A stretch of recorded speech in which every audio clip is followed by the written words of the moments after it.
I'm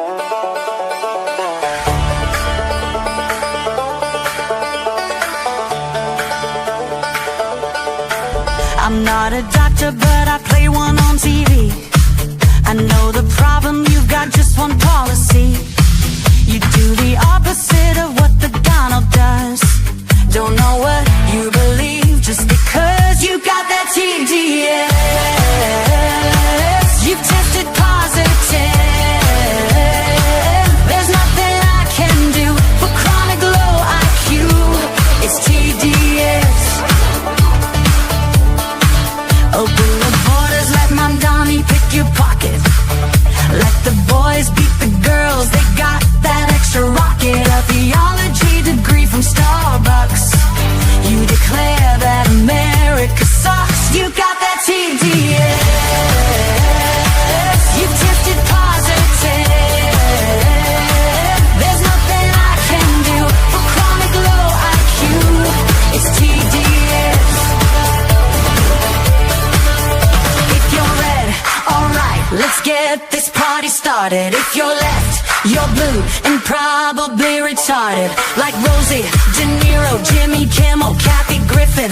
No kings, no kidding, we don't live in Great Britain. If J6 was the worst thing you've ever seen, Soros, burning Sadies, a mostly peaceful thing. Bring back the cartels, commute their crimes, sack the fact checkers like the New York Times. He's a Nazi, a fascist, a racist dictator who lets you say what you wanna say.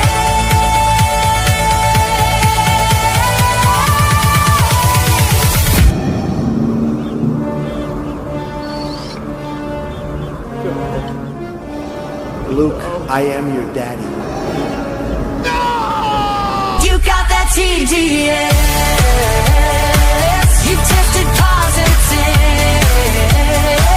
There's nothing I can do for chronic low IQ. It's TDS.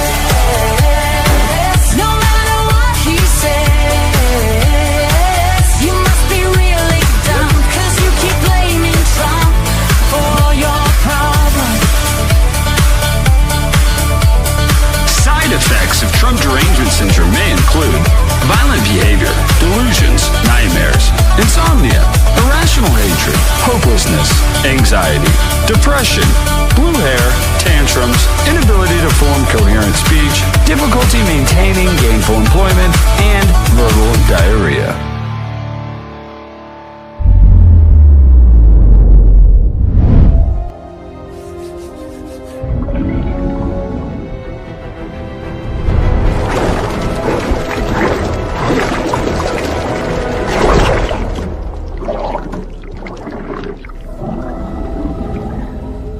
There's no cure in sight.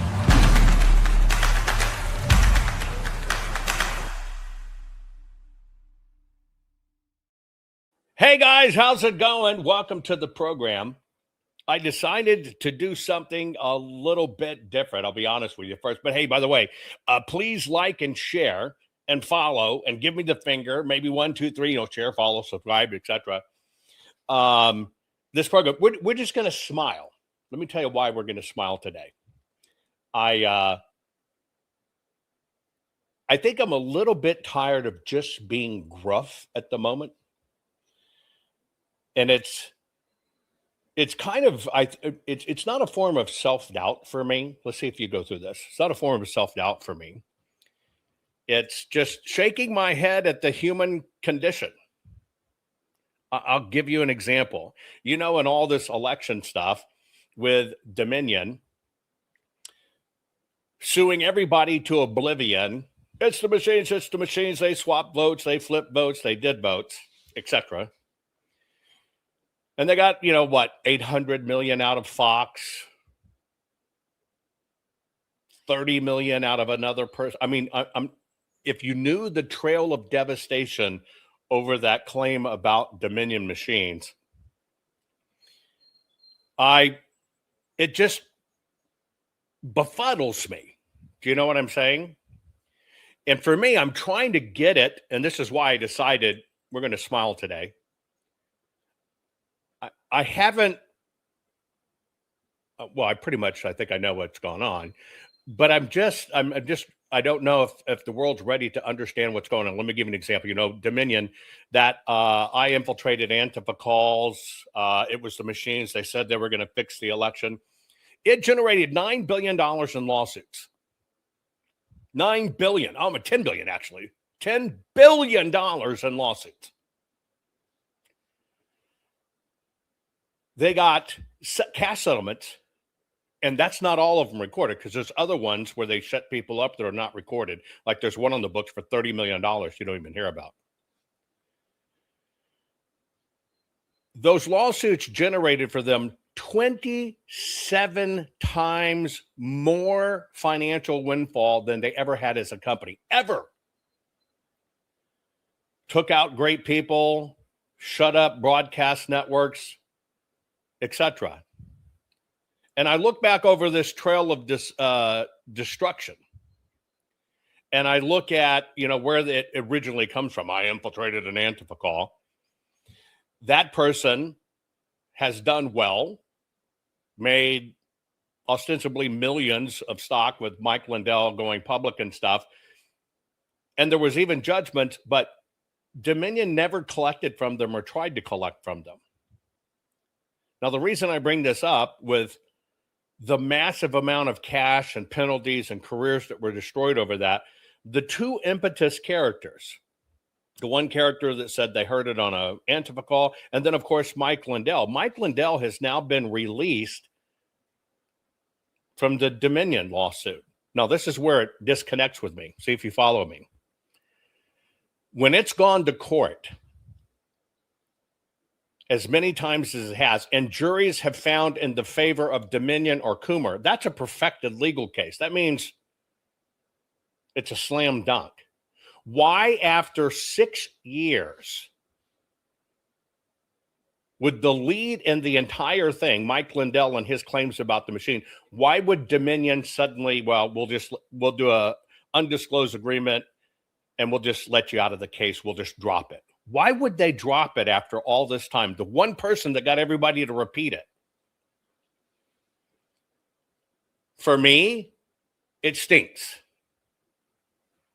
It absolutely stinks. It stinks like that was the plan all along. That's all I can determine. The leads in it are the only ones that don't get hammered. It was the networks and everybody else. So I could cover that. I could dissect it part by part, but I'm not. I want to smile. Right? I want to smile.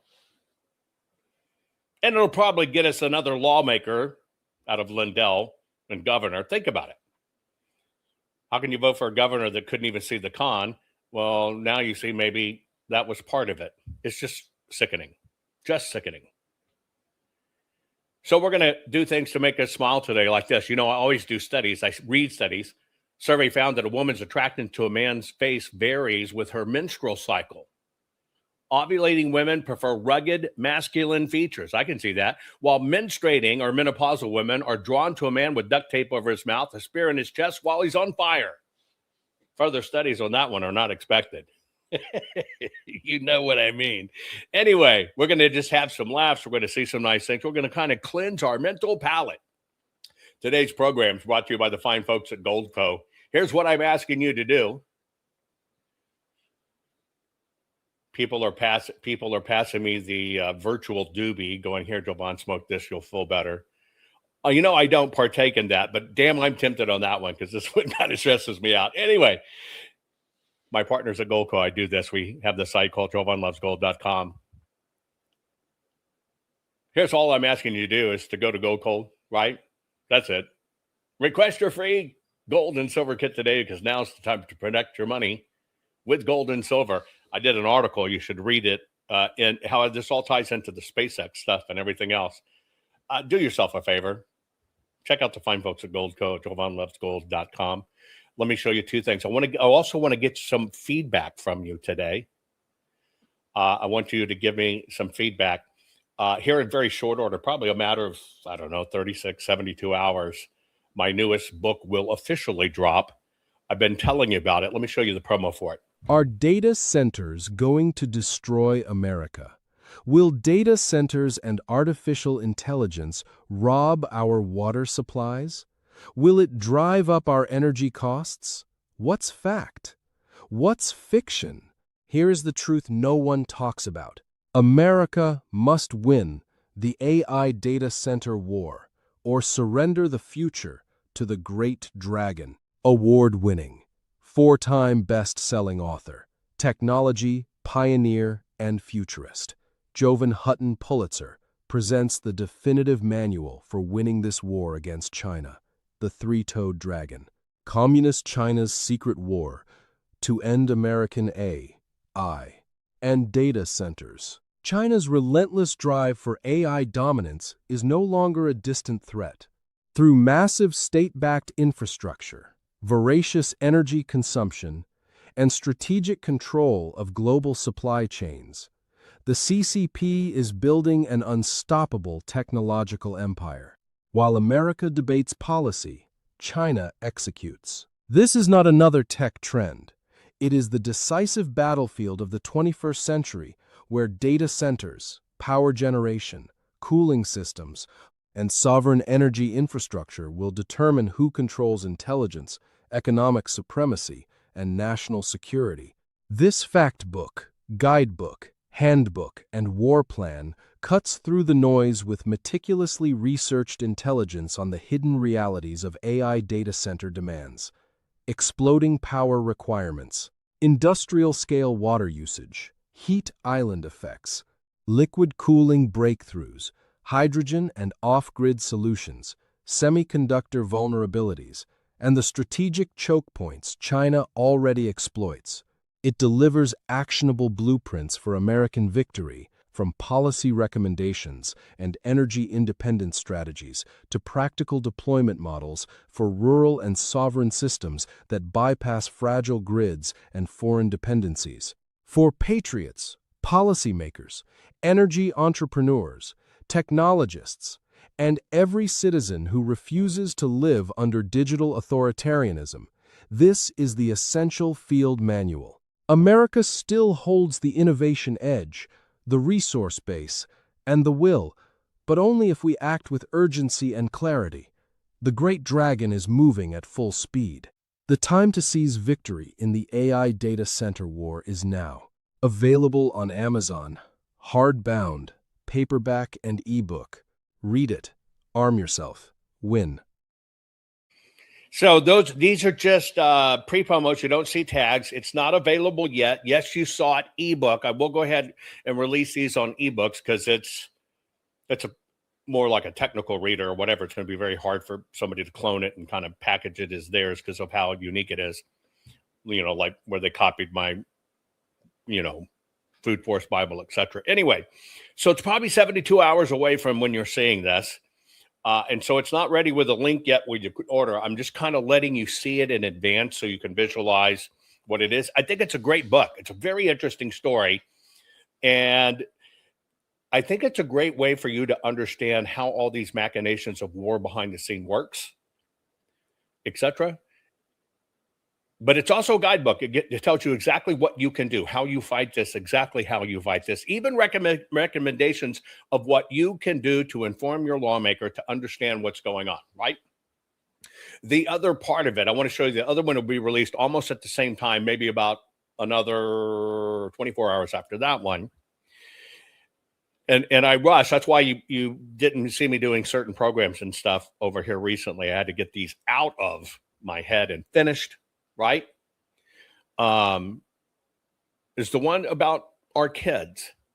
Now, this one too, this is just you're seeing, because we're here every day, you're just seeing the preview of all these when you'll see the promos and stuff for it. But here's the second book that will be released almost simultaneously. Is technology killing our children? Are we inadvertently tuning our precious children and grandchildren into killers? The Gollum effect is real and it is stealing our children. Award-winning, four-time best-selling author, technology pioneer and futurist, Jovan Hutton Pulitzer presents the definitive manual saving your children, grandchildren, and all future children from the Gollum effect. Precious pixels, Deadly devices, how the digital and social era is creating killer kids. The Gollum effect is real, and it is stealing our children. The Gollum effect is not fiction or exaggeration. It is the quiet, relentless transformation happening in homes, schools, and bedrooms across our nation. Just as Smeagol became the hollow, obsessive Gollum clutching his precious ring, our children are being consumed by screens, algorithms, and digital validation that promise connection but deliver isolation, anxiety, fractured attention, and distorted identities. We see it in the toddler who tantrums without a tablet, the teen who cannot hold a conversation without checking notifications, and the young adult adrift in comparison and purposeless scrolling. As parents and as a nation, we must name this enemy clearly. It is not neutral technology.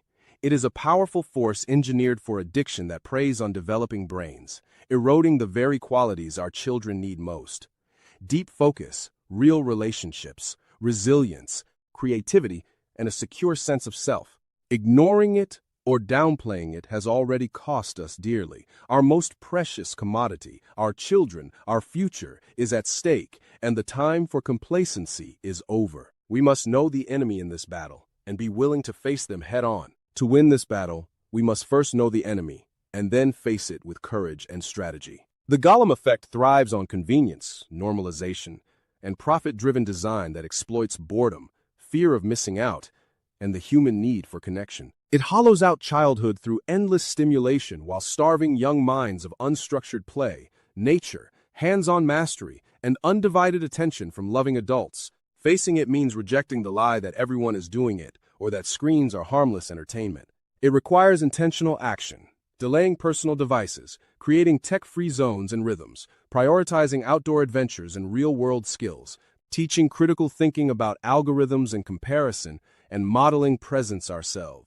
Parents, educators, extended family, faith communities, and mental health professionals all have vital roles. The good news is that practical, proven strategies exist, from family media audits and screen-free weeks to rich offline learning, spiritual formation, and accountability partnerships. We do not have to fight alone. When we name the threat and choose presence over convenience, we begin reclaiming the minds and hearts of our children. We can win this battle and save our future, but you must have a solid knowledge base and the tools needed to win. We can win this battle, and we must, for the sake of our children and the soul of our nation. Every family that implements device curfews and real-world adventures, every classroom that goes phone-free during learning, every faith community that forms identity in something eternal, and every young person who chooses accountability and purpose strikes a blow against the Gollum effect. Victory looks like children who play creatively for hours, teens who build deep friendships and meaningful skills offline, and young adults who enter life with focus, resilience, and hope. It looks like families eating together undistracted, laughing, and truly knowing one another. The battle is winnable because human beings were made for more than pixels. We were made for wonder, relationship, creation, and contribution.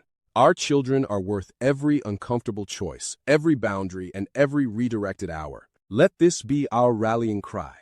We see the enemy, we know how to fight it, and we will not surrender the minds and futures of our most precious gift. Together, as parents and as people, we can break the hold of the Gollum effect and raise a generation that is truly free, present, purposeful, and full of life. Available on Amazon, hardbound, paperback, and ebook. Order now. The time to act is now. Our children are counting on us. Okay, so that was just kind of preview. I saw a few of you had questions about ebooks, etc., and Amazon. Remind me towards the end of the program. I'll explain how that all works to you, because I think some of you are considering publishing. And if you've ever thought about it, it's easier now than ever to do it. And it's just a good, your book will be around even after you're gone. So remind me, and we'll cover that. Anyway, we're just going to smile a bit together, folks. Share this program. We'll get started right after this. Rennie Good was a gifted soul, a writer and a poet and a mother, wow. She tried to hit an agent with her car, oh no. Pop motherfucker, now she's gone. Yeah. Being a fucking liberal is a mental disease. Blue-haired and fuckables with the septum ring. You are not a hero, you're a fucking disease. You fuck around and find out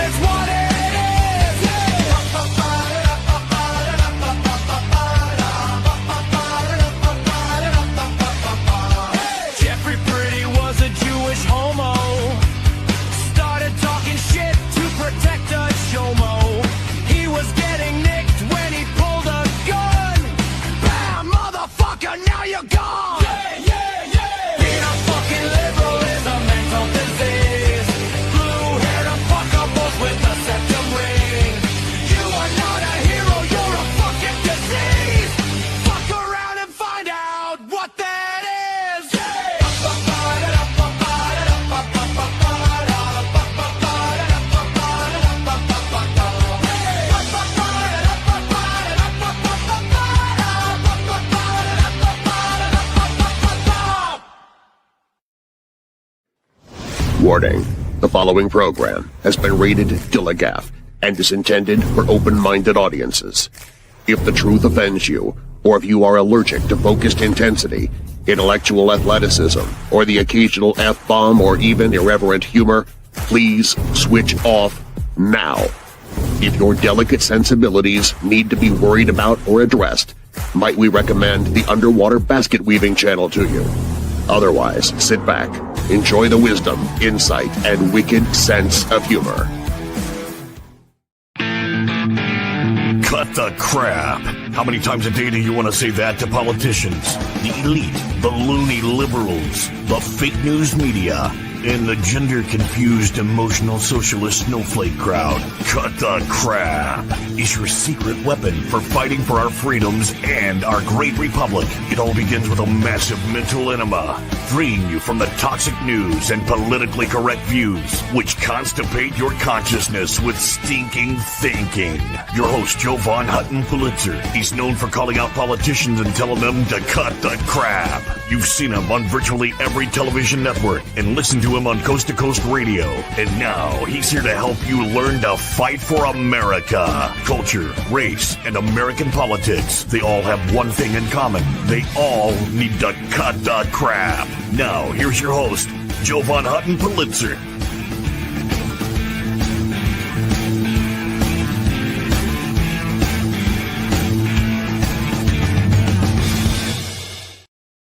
Want to smile together, that's it. Just a brief smile. And I know my audio clicked there. Just a brief smile together at the moment. Because every now and then we kind of have to take a break. We do have to take a break. Now, I want to fix a few incongruent things for a moment. A lot of y'all are asking questions about publishing and being an author and et cetera. And since I've done it so many times, I can kind of help it. Maybe I'll have a special program for it sometime. Somebody asked, well, I thought you said no ebooks before. There's a distinct reason why on the Gollum Effect and why on the Three-Toed Dragon I'm doing an ebook is because lawmakers should get it. And I don't want to block it because a lot of them will do it on their devices. So for that one, I'm totally fine because it's not an instructional book as much as, say, some of my other work. But that's the reason I'm doing it. But I will remind me at the end, right? And I'll answer those things for you. But anyway, just to kind of whet our palate at the things we're going to see, I want to remind you of one of the stupidest things I ever heard. And I think this is probably a real common voter type we have. How come women don't take DNA tests like the dads have to do? How come after they give birth, they don't have to take the DNA test? I mean, they are literally inside of a hospital. They have all the equipment. You know, this woman tried to get me to take a DNA test once to see if I'm the father of her child. Like, I never even touched the child. Like, you could hold up a black light and see no fingerprint on that child at all. Because, you know, they have to use DNA. You know, like, when I was falsely arrested one time, they took my fingerprints. And that's how they choose DNA, because everybody got different fingerprints. So you will see no fingerprints on that child. And so DNA test makes no sense anyways. But they don't do that to women when they give birth to the child. Because I'm pretty sure when the baby's born, that mom's DNA will be on that child. That mom's DNA will be all over that child. By the way, you know, we're family and friends here. And we gather and do this daily, twice a day, 7 days a week. And Art, I am so sorry, dear, for your sister's passing. I know it's hard to lose anybody in your life, much less a sister.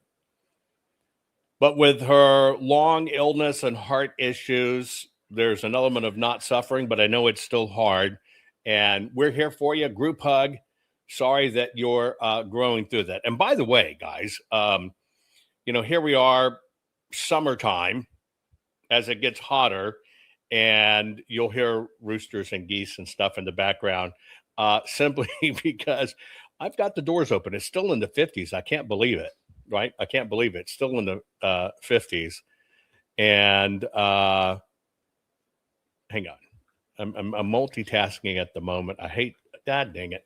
Anyway, I got the doors open, fresh air. It's nice. It's just this time of year. I love this time of year. Spring's my favorite. Spring and fall is my favorite. I don't know about yours. But anyway, Art, I just want to tell you, group hug. If I could be there, I'd give you a great hug, dear.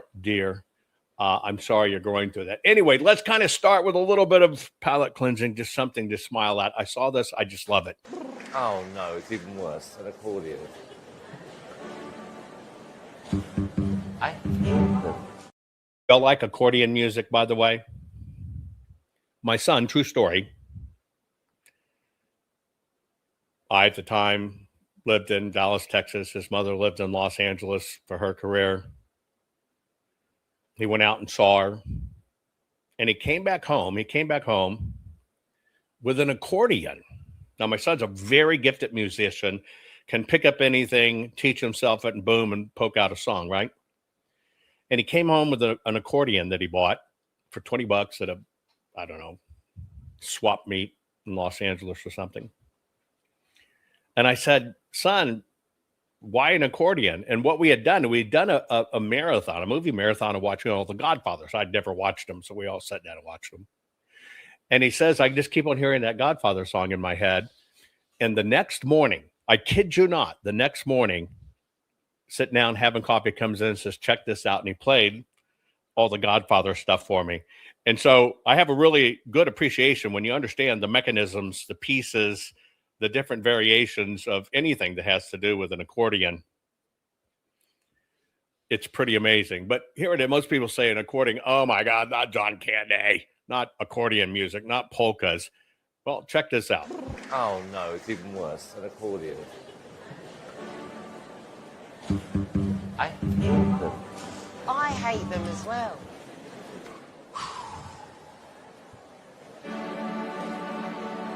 I know how much you love the bagpipes.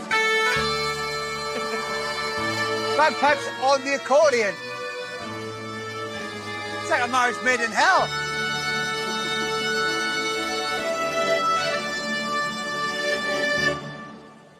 Mister, your eyes are full of hesitation. Sure makes me wonder if you know what you're looking for. Oh, baby, I like to keep my reputation. I'm a sensation. You try me once, you'll beg for more.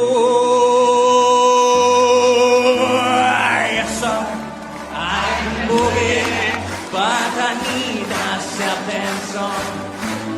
I can boogie, boogie, woogie, all night long.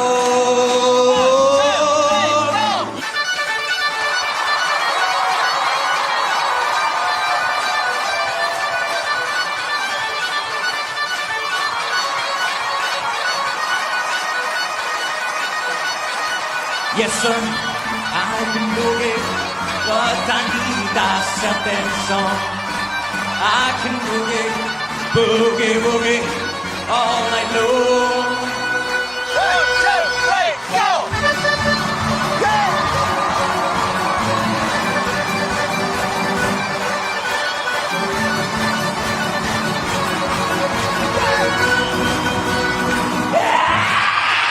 Yes, sir! I can boogie, but I need myself and song. I can boogie, boogie, woogie, all night long.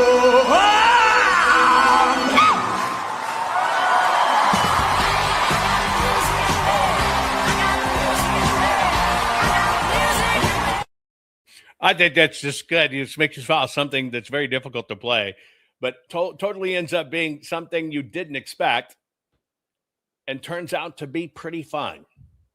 Talk about something you didn't expect. Have you ever, because that's what we're doing, we're just smiling. Have you ever been to an animal safari? Give him the bucket. It's fun. Look, here he comes. You son of a bitch. Roll your window. Oh my God.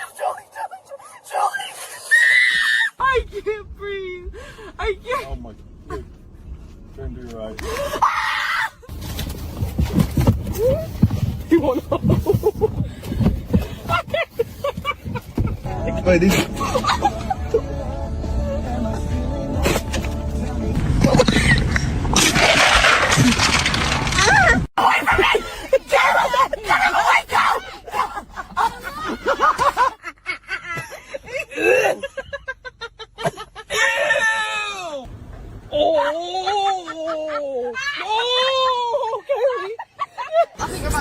Just chilling on my friend. Yo, what the hell?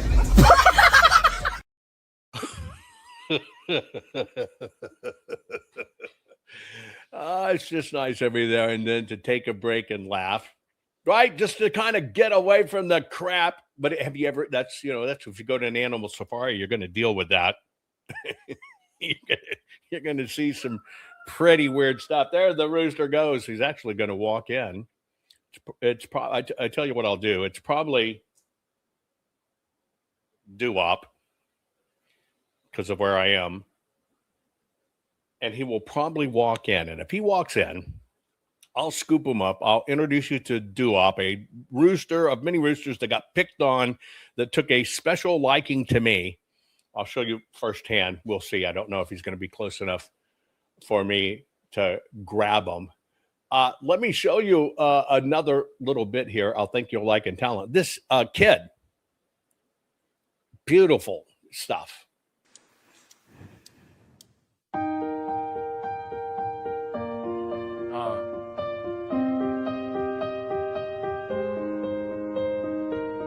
I'm going under, and this time I feel there's no one to save me. This all or nothing really got a way of driving me crazy. I need somebody to heal, somebody to know, somebody to hide, somebody to hold. It's easy to say, but it's never the same. I guess I kinda like the way you now know the pain. Now the day bleeds into nightfall, and you're not here to get me through it all. I let my guard down, you let me pull the ride. I was getting kinda used to being with someone you love, and I tried to close my eyes when it hurts. Sometimes I fall into your arms. I'll be safe in your soul till I come back around.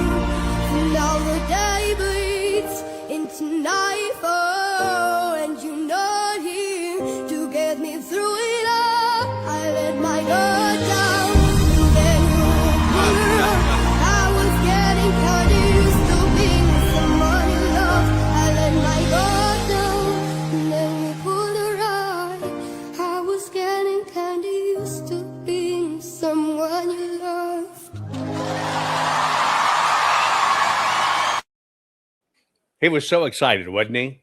What a great voice and range for such a young kid, right?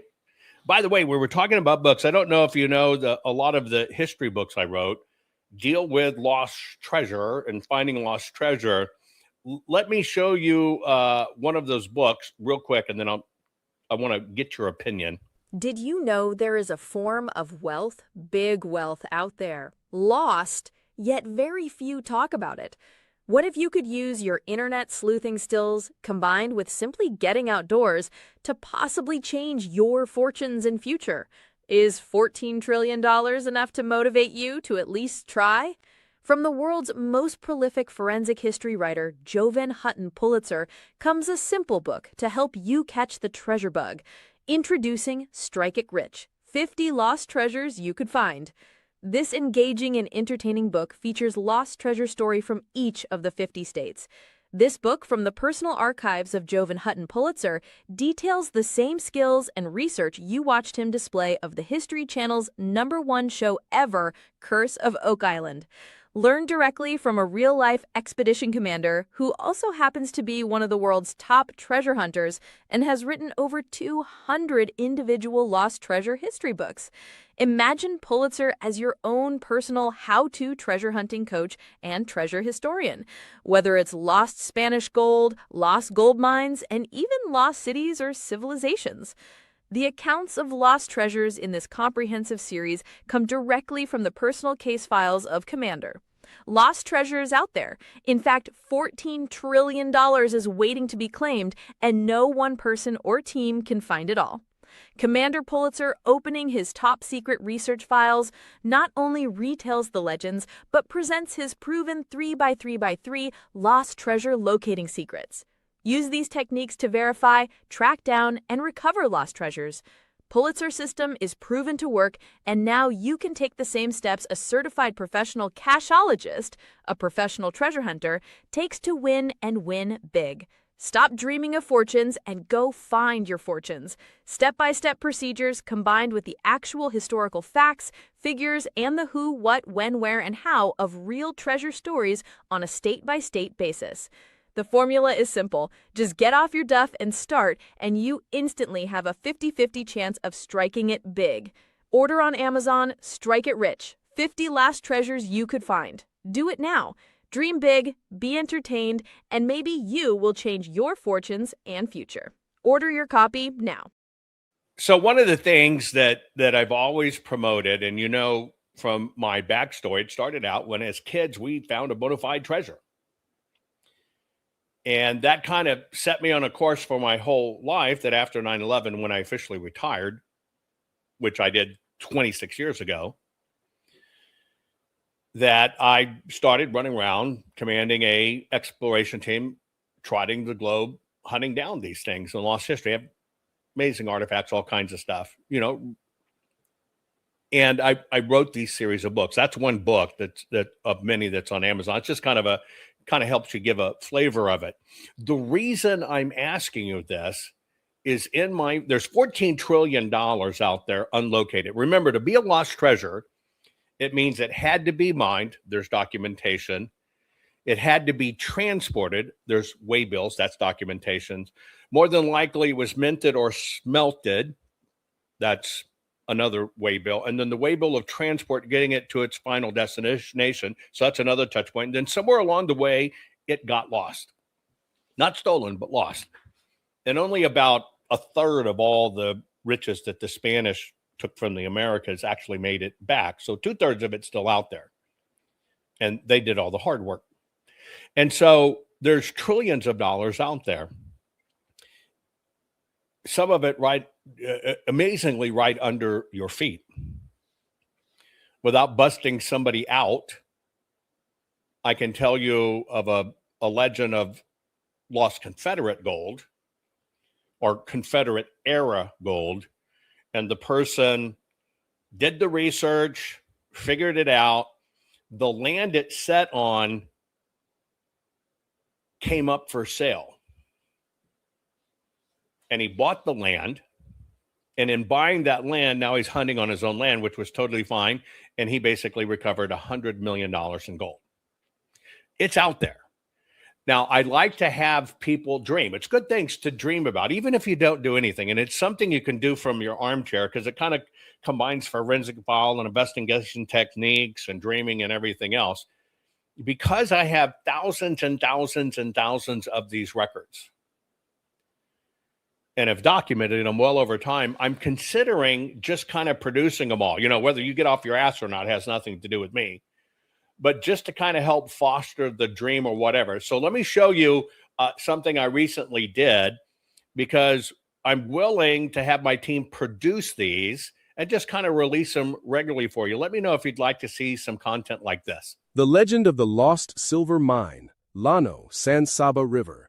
One of Texas's most enduring treasure legends is the Lost Silver Mine, often called the Lost San Saba Mine or Los Almagres Mine. It blends Spanish colonial exploration, Apache knowledge, frontier adventure, and persistent folklore in the Texas Hill Country.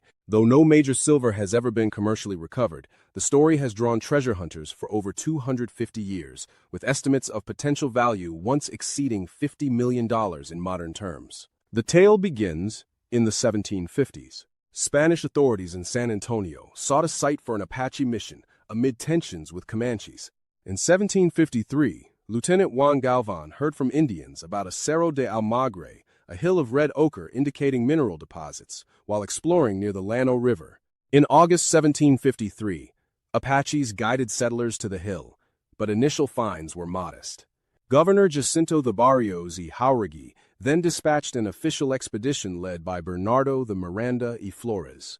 On February 17, 1756, Miranda left San Antonio with 23 men. They located the Cerro de Almagre, now identified as the Riley Mountains in Llano County, about a quarter league from Honey Creek. Miranda's men opened a shaft into what they named the San Jose del Alcazar mine, or Los Almagres. He reported a tremendous stratum of ore, with veins so rich that a mine to each of the inhabitants of the province of Texas. Samples were sent to Mexico City for assay, though results were inconclusive. Miranda requested a presidio for protection and funding, but his bid failed. Geographically, the site sits in the central mineral region of the Edwards Plateau. The Riley Mountains are in south-central Llano County. Honey Creek, a spring-fed stream, rises about 3 miles northeast of Oxford, near 30 degrees 37 minutes north, 98 degrees 40 minutes west, and flows eastward. The mine area is roughly a half-mile north of Honey Creek, about 13 miles west of its confluence with the Llano River, and around 12 miles south of the town of Llano. Coordinates for related features place Honey Creek near 30.66 degrees north, 98.49 degrees west, with Riley Mountains around 30.611 degrees north, 98.604 degrees west. This rugged granite and schist terrain, Valley Spring, gneiss and packsaddle schist formations, lies south of the Llano River and well northwest of the Colorado River. Meanwhile, the Spanish established Mission Santa Cruz de San Saba and Presidio San Luis de las Amarillas on the San Saba River near present-day Menard, about 70-plus miles away. In 1757 to 1758, the mission was destroyed by hostile Indians. Presidio Captain Diego Ortiz Parilla smelted ore samples there, yielding modest silver, and left a slag heap on the riverbank. This physical remnant, combined with Austin's later maps, fueled the misconception that the rich mine lay directly along the San Saba. Stephen F. Austin amplified the legend. On his first trip to Texas, he heard from Erasmo Seguin of a silver mine on the San Saba and a gold mine on the Llano. In Mexico City, he learned of Los Almagres in the territory of San Saba and sent soldiers who likely went to the wrong spot. By 1829, Austin mapped the lost silver mine of San Saba near the Presidio site to attract settlers. Henry S. Tanner copied it. Austin repeated the story in an 1831 promotional pamphlet. Maps proliferated, showing mines near the old Spanish fort. Jim Bowie and his brother Rezin became the most famous searchers. In the early 1830s, Bowie explored the hill country, reportedly negotiating with Lipan Apaches and battling near the San Saba. Legends claim he found or worked the mine briefly before the Alamo in 1836 cut short his efforts. The site later became known as the Lost Bowie Mine.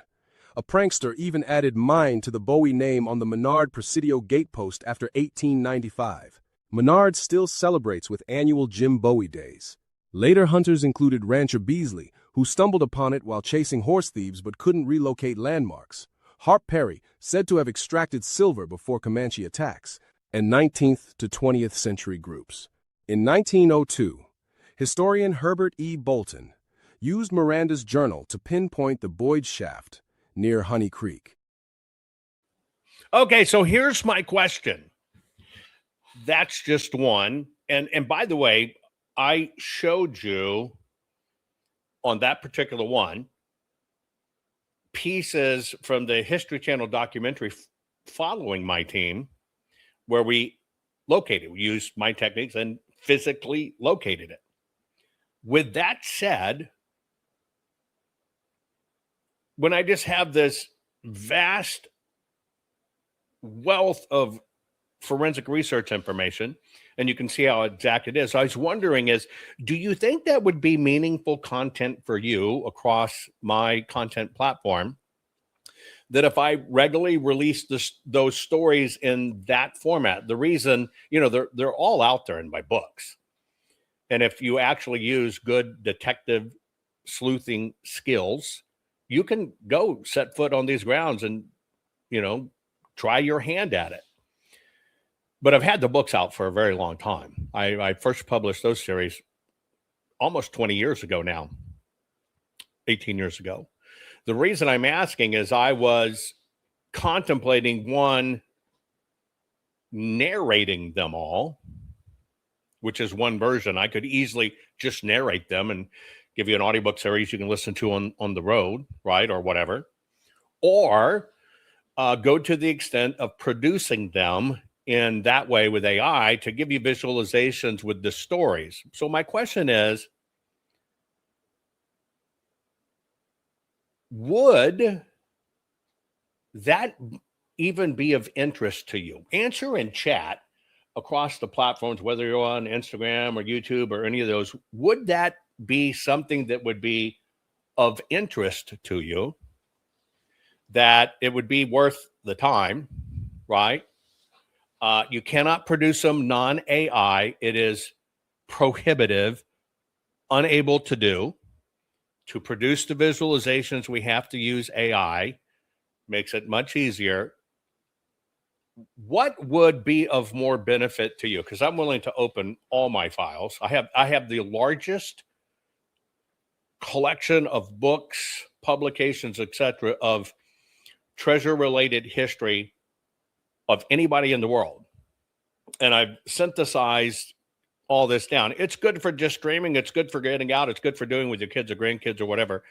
Would it be far better if I just released it as audios you can listen to? Because I've been through all categories. I've been thinking, well, maybe I'll just narrate each chapter, because each one is a treasure legend. Would that be one way?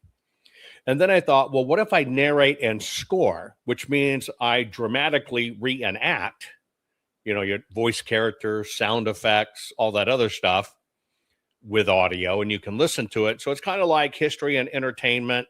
You listen to it, you got the sounds of the Civil War or battles or whatever, depending upon what it is, and I narrate it.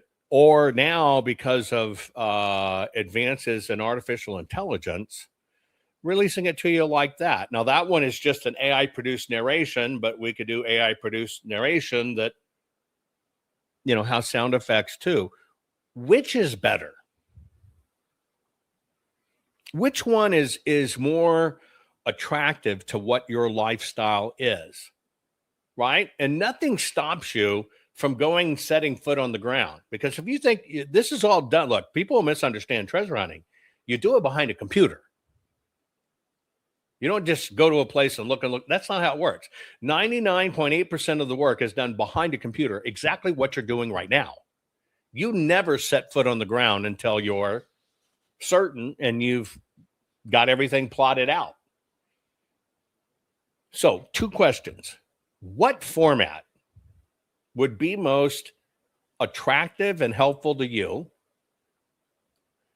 Rowdy Iron. Hey, thanks for joining me. Post the link for yourself in my program again. You're gone. Would it help you to be AI video and stuff like that? Is that more consumable for your lifestyle, or is it helpful, more audio with sound effects? So it's kind of like listen to history story, and it gives you all the information you need to want to research it. Would you guys let me know as I post some of these what format's best? And I'm going to let the people decide what it is, right? My platform's here to teach you. My platform's not here for other people to post their shit, right? I didn't build this for other people to come in and rape it from nowhere. I built it to help educate people. I'm not sure I'm willing to do both. I've got to figure it out. But I do want just some comments for you to me. Send them to me in email, whatever the case may be. what would be most beneficial? Would it be most beneficial for you to see AI with visuals, which are never the real visuals, they're just place markers, or would it be better dramatically narrated with sound effects, put end on end where you can like listen to one state? Like if I was to put them in audio and I just let it at an hour listening, I could probably do 20 hours on each state. That's how big the files are. So let me know which one you like best, because I'm potentially willing to do it. I just want to hear what you think about it. Here's my last installment. Ties in with treasure hunting, because some people say, well, if I was just 20 years old, younger, if I would, no, you're never, ever, ever too old. You can be in a wheelchair and you can find treasure, because the research is 99.8% on a computer. Then you work with family to get on ground. And to remind you, you're never too old and you've got talent. Check this one out.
He's in his 70s. Online, people know him as the great guitar. He's a music teacher. But boy, can he shred, right? That was pretty badass. I have a lot of those I could show you. I just wanted to kind of daydream and smile today and everything else too, because, some days all the political stuff and new stuff can be kind of dull and hard. Anyway, my closing comments coming up right after this. SpaceX has made me a trillionaire. Isn't that neat, Mr. Sprinkles? You can say that again.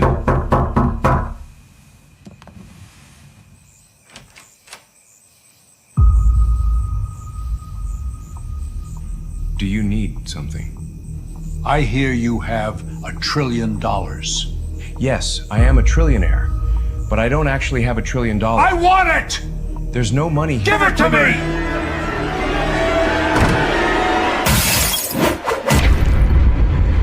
Over the trillion, paleface! Come back with my money!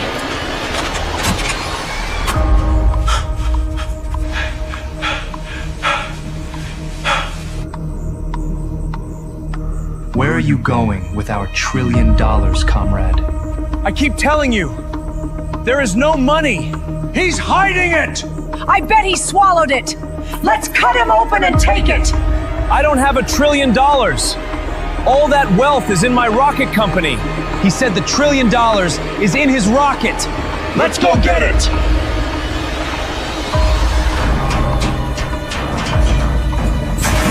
Let's start smashing stuff until we find the trillion!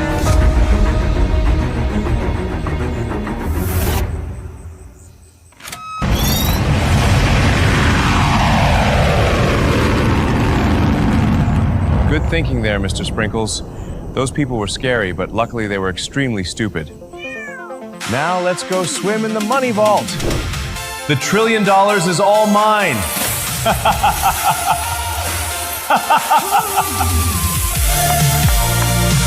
You left your name on my phone.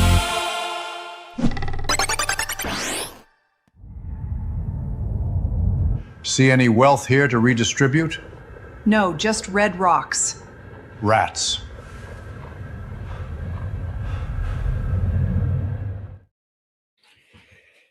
So, in closing comments, first I want to talk about that little piece of AI video. You know that's all words. That's the power that we have in computing these days, and that's what is behind a lot of ability in data centers or artificial intelligence. But if you were to look at that script, which AI will write for you when you understand what you basically want to do in prompts, it's probably a 2-page script. You submit it into the computer. No videos, no audios, no whatever. You tell the computer what you want. And in the world of computing, it's seen enough to understand what you're saying if you can describe it right. And the computers create every bit of that.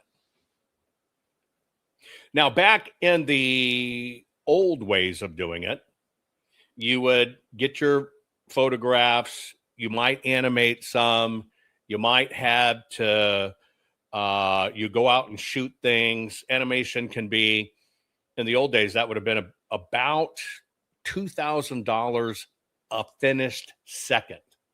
That's 2 minutes, 8 seconds of video, right?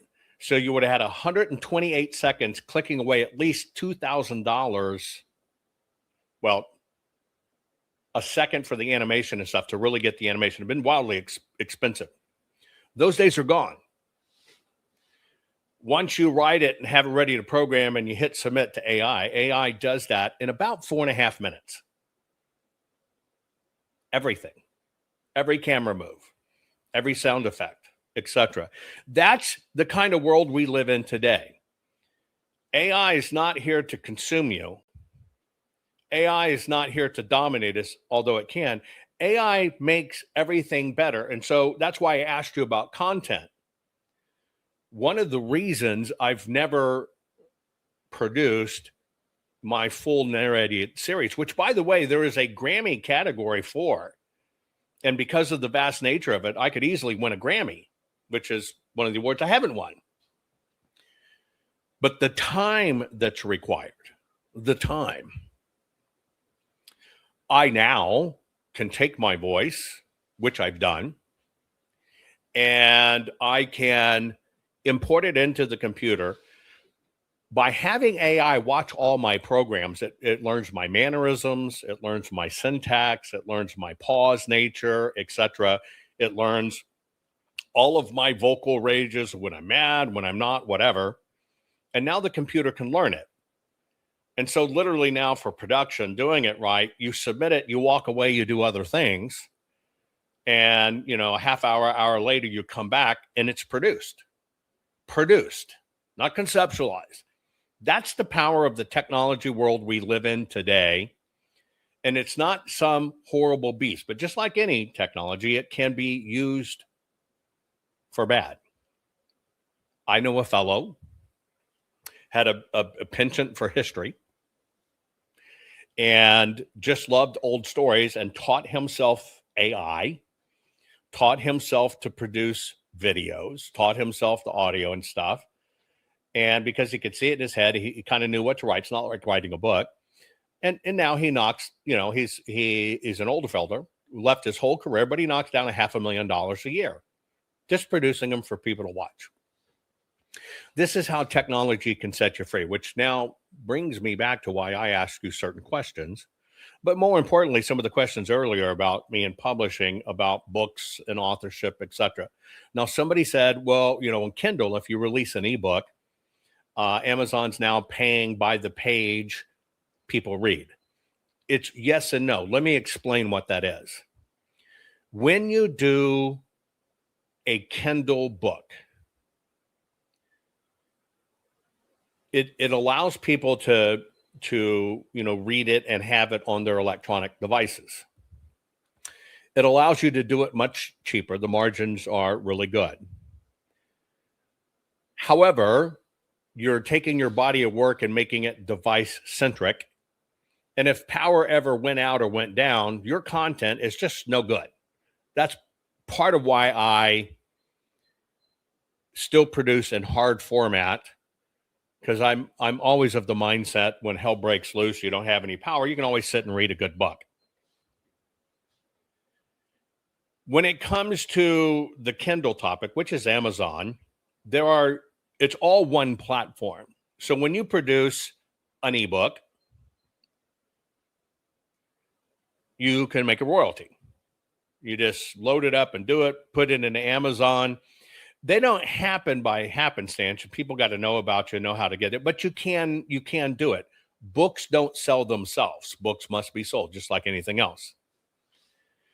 Kindle has, in one subsection of their program, if you have Amazon Prime, part of the benefits of things like Amazon Prime or Audible or whatever, how you can get books on Audible. When somebody gets your book, Amazon or Audible is not going to pay dollars in royalty because that somebody wanted to look at that book when they didn't look at it. So in that very small subcategory of the Prime services, the book club services, this is why the industry has moved to a platform. Somebody can request it and begin to listen to it, but Amazon's only going to pay you a very, very, very tiny royalty, fractional of cents, for every page that the person actually reads. They're going to do that because most people don't ever read the book, don't ever get through it, right? So that's the how that industry is evolving. It's a way to mitigate risk.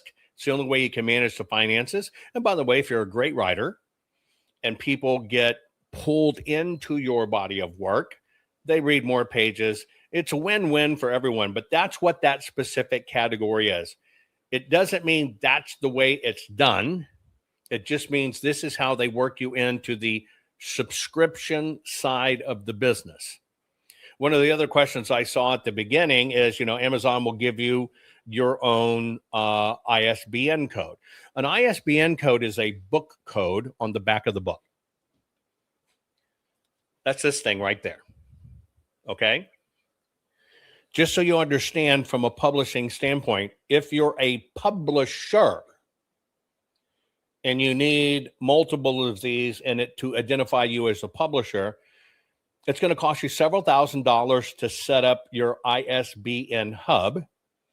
And then for every book you do, you pull it out of, you got to pre-buy them. So you're 10 ISBN codes might cost you $1,500. Being able to put this on your book cost you $150 a pop. Most people don't even understand the mechanics behind it. Now,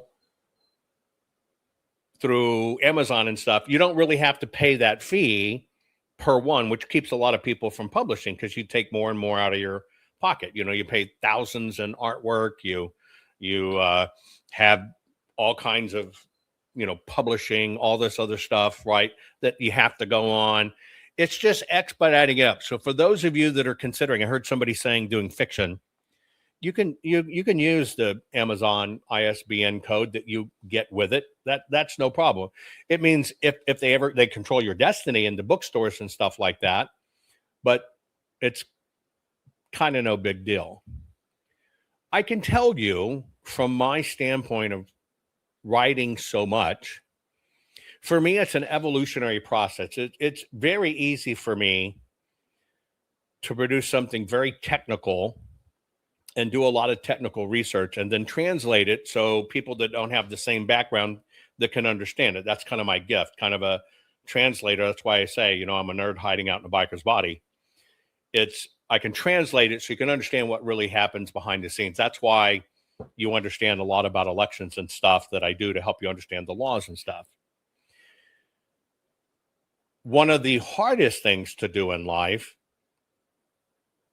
and for video and audio production, I've won a lot of awards, is to be able to take what's in your head and totally create it on paper. So somebody said they're talking about doing a novel or a fantasy or fiction, I guess I should say.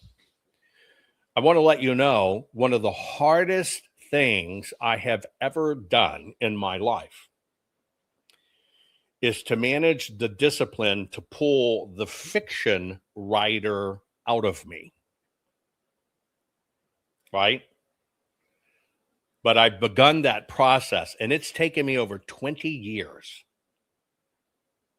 20 years to learn and earn that discipline that I can get that fiction out of me in a manner that I can get it on paper where the person can experience the same way.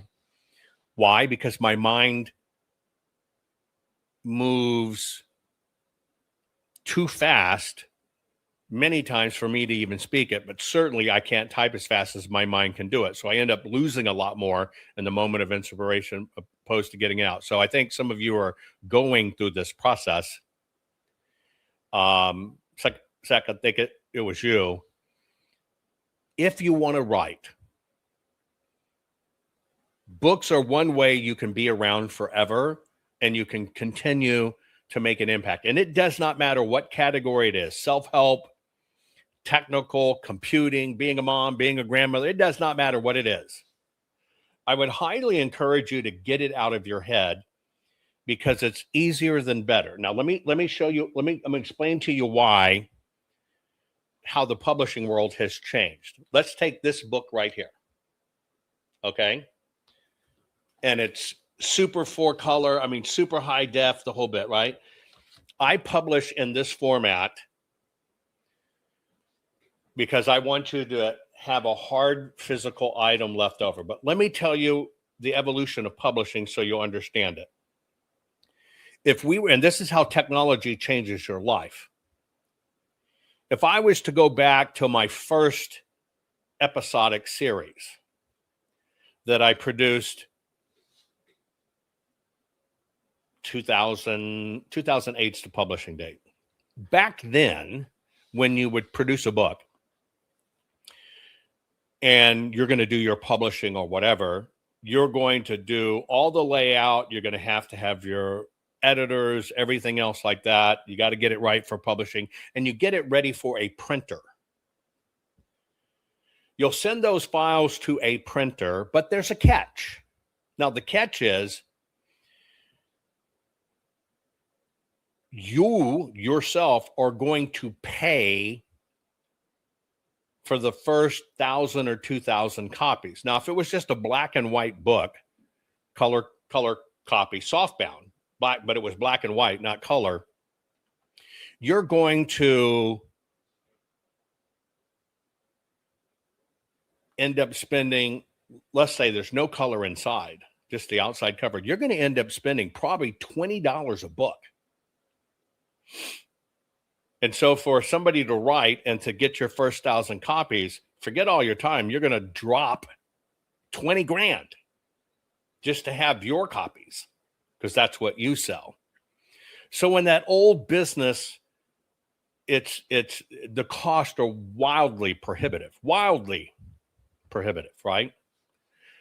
And so, and some of them want you when you first get a public, they're a manufacturer line. You're going to get in a manufacturer line. They got to run 2,000 copies to get the economics. Now let's talk about something like this in hardcover. So few people produce in hardcover, right? And I'll show you the difference in these two, right? just the sizes just between these two, right?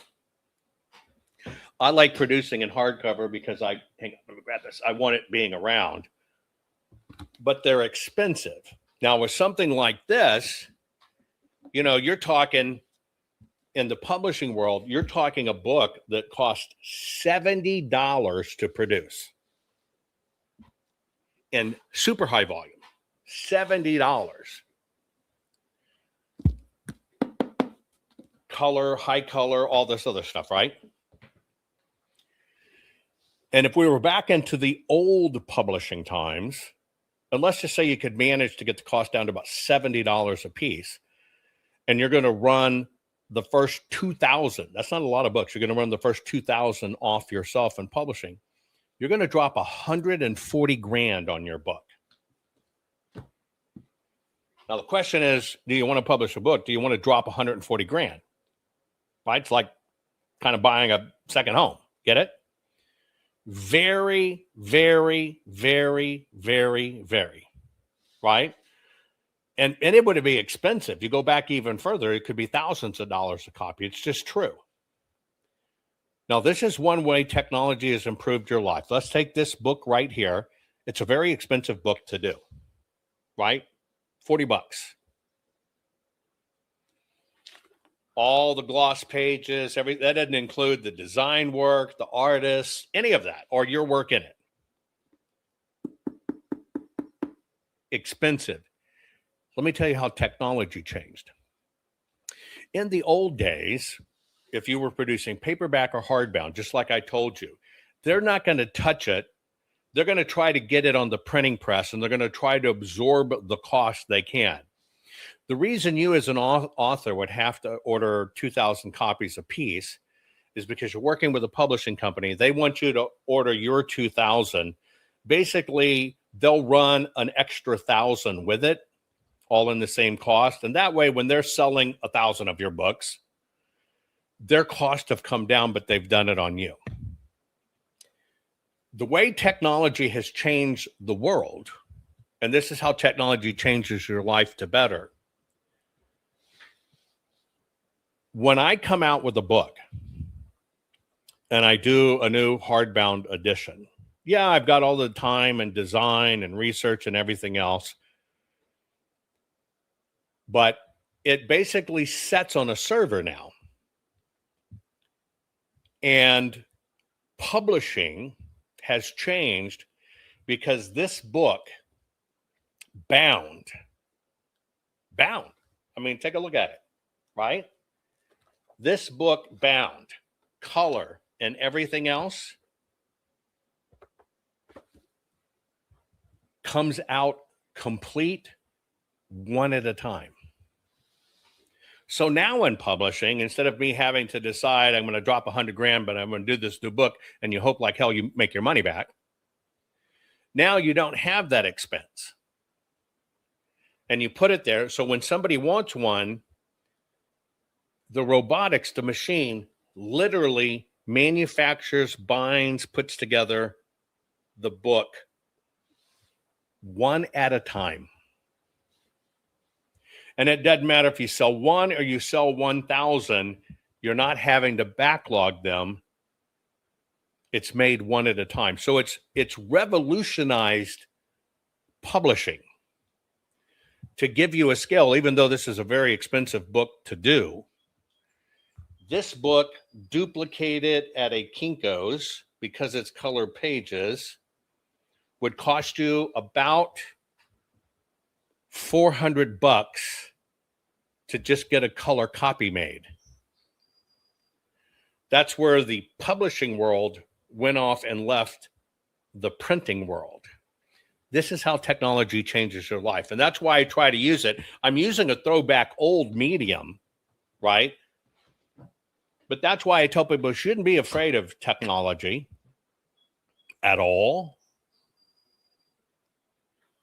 You should set yourself free, but especially those of you that want to do books, think about your life, something you've mastered, grandma's recipes, great-grandma's recipes, your particular garden techniques, your whatever techniques, just your life story. right? It can be done. Now, I'm going to give you your hint of the day.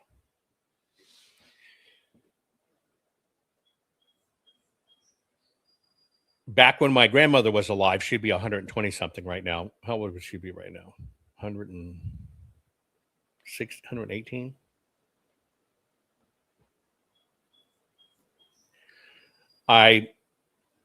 Long ago, 30 plus years ago, I gave my dad a book I found, which all it is a bunch of questions in chronological order of your life.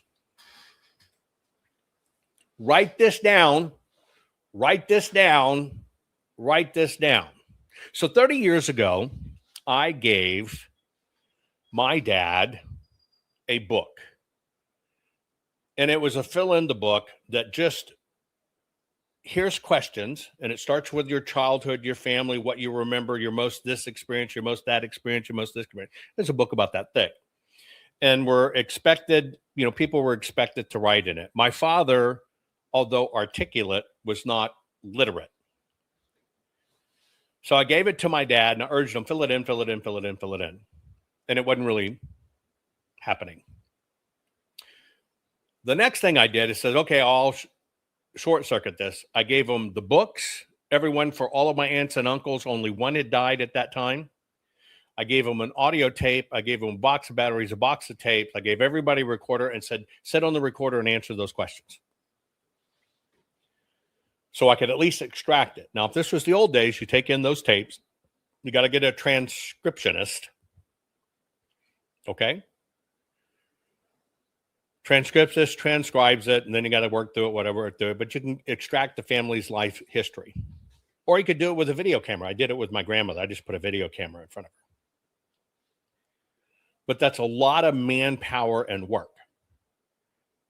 My dad and my uncles, I lost all that history. They never got it done. I'll never be able to capture it again. But here's why I tell you something. If you want to leave something for your family, and you've been thinking about writing a book, let me tell you how technology has changed your life. Right now, you can go online and you can get all genre of books, like father to son or father to daughter or grandmother to grandkids. And in that book, it will just be 100 questions that you answer about your life. In today's world, you can get that book, you can open up your Word document or your computer, and you can just answer the question sitting in front of your computer. And your computer will type out your answer. You don't even have to know how to type. It will type it out.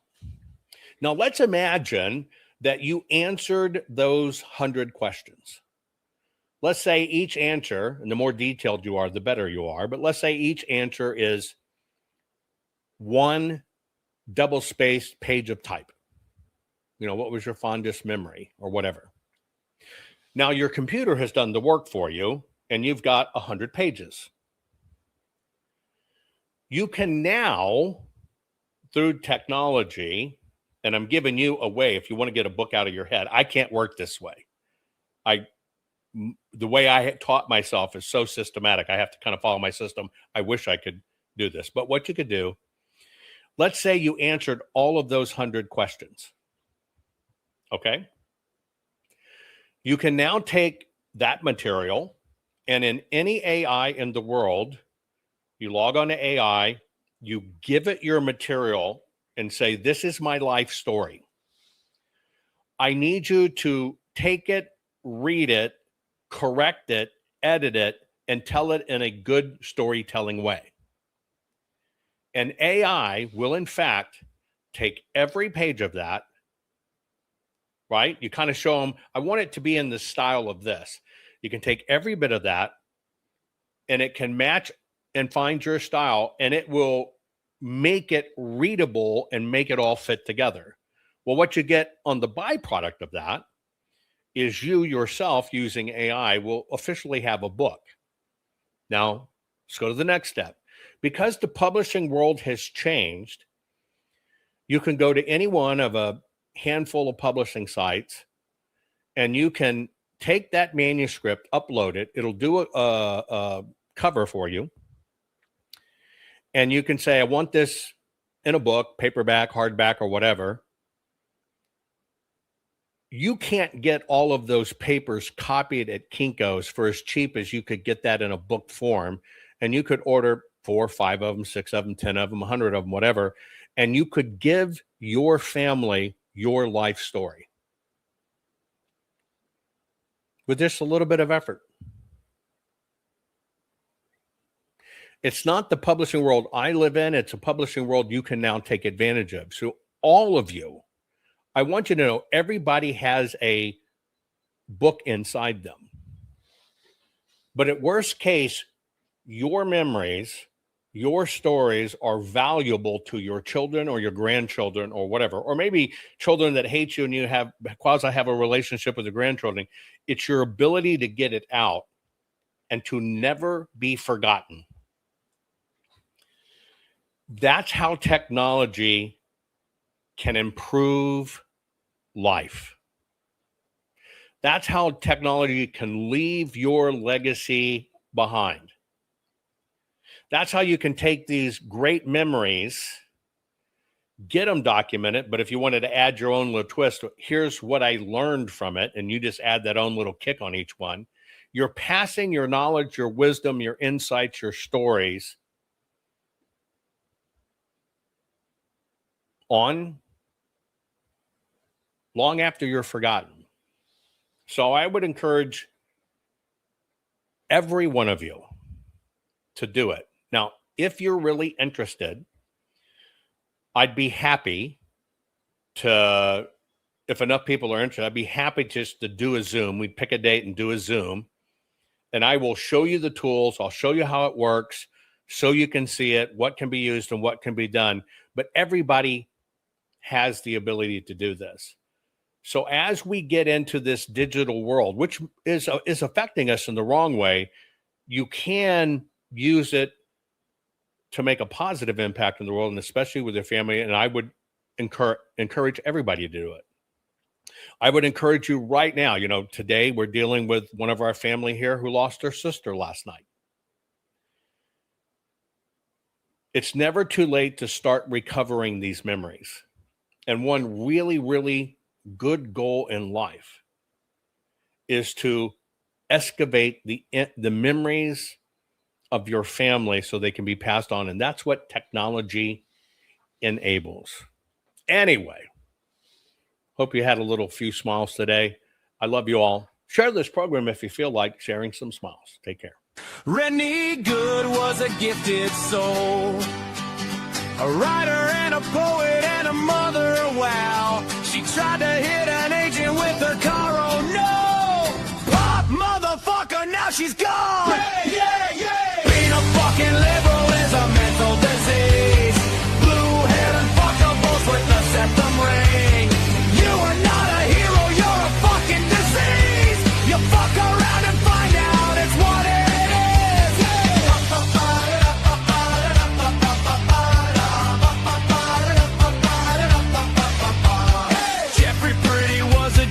Homo started talking shit to protect a chomo.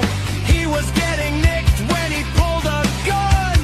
Bam, motherfucker, now you're gone. Yeah, yeah, yeah. Being a fucking liberal is a mental disease. Blue hair and fuckables with a septum ring. You are not a hero, you're a fucking disease. Fuck around and find out what that is. Yeah.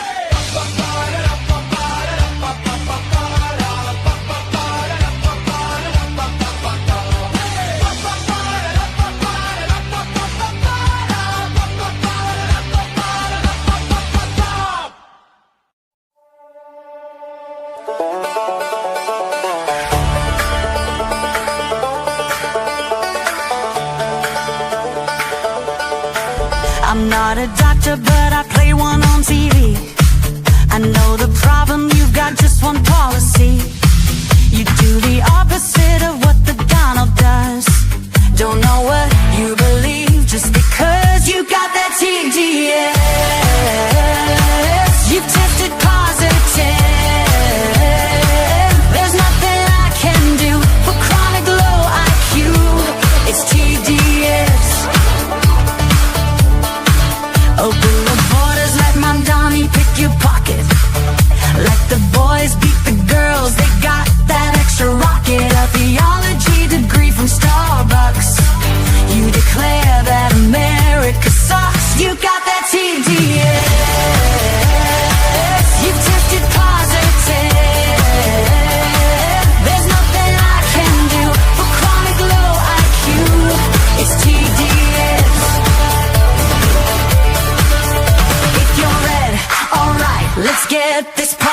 started. If you're left, you're blue and probably retarded.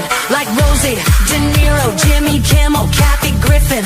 No kings, no kidding, we don't live in Great Britain. If J6 was the worst thing you've ever seen, Soros, burning cities, a mostly peaceful thing. Bring back the cartels, commute their crimes, sack the fact checkers like the New York Times. He's a Nazi, a fascist, a racist dictator who lets you say what you want to say.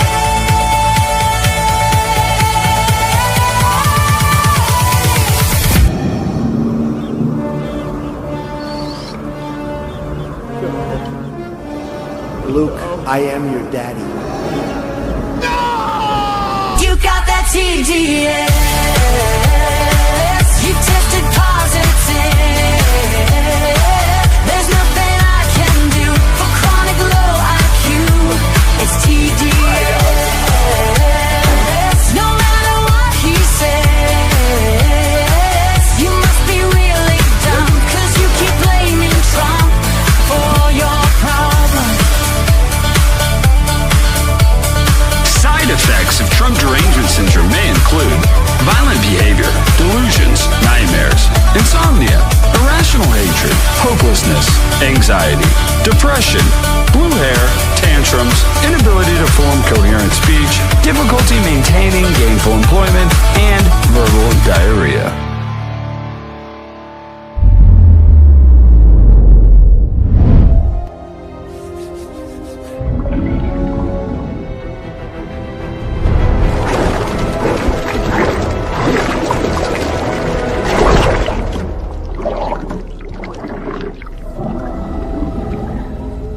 There's no cure in sight.